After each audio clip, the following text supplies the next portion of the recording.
So now earlier I have seen shown one of the problem, that is non-zero velocity or non-zero acceleration changing velocity. Now the second practical problem will be the friction. So that friction is going to also change the pressure head available. So because of friction, we need to provide more work to get the same output head from the pump.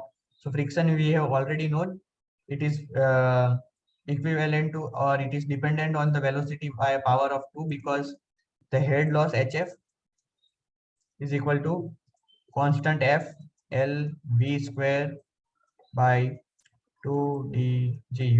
You must remember, these are very important problems. Equations, sorry. So this is parabolic in nature. So and friction is zero when velocity is zero. That is IDC and EDC, ODC, that is inner dead center and outer dead center.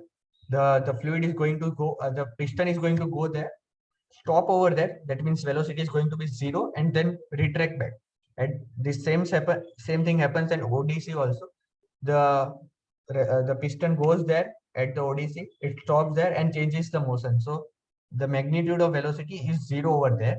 That means there is no friction at the end points, IDC and ODC. And there is going to be a non-zero friction because of non-zero velocity at all the points in between IDC and ODC.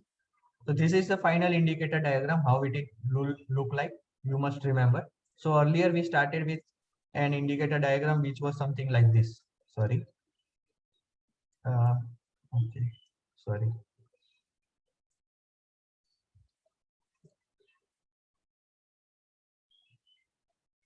And okay. Okay, this is how it's going.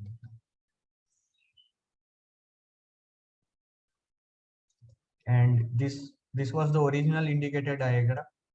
This was the indicator diagram because of taking into consideration the acceleration effect. And these parabolic changes are coming because of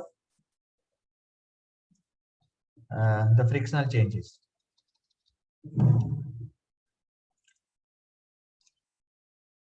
And now we know that the minimum pressure is approximately occurring at A dash, that is the inlet point or IDC point. So cavitation, if it is going to occur, it can occur at the inlet point.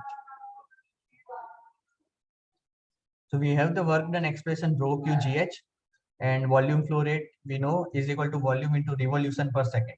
That speed has come into picture. So volume is stroke length into cross sectional area into omega is the revolution speed, the rotational speed, divided by 2 pi will give a non-dimensional speed. So Q is ALN by 60. So we have all other things known. The net head is HS plus HD.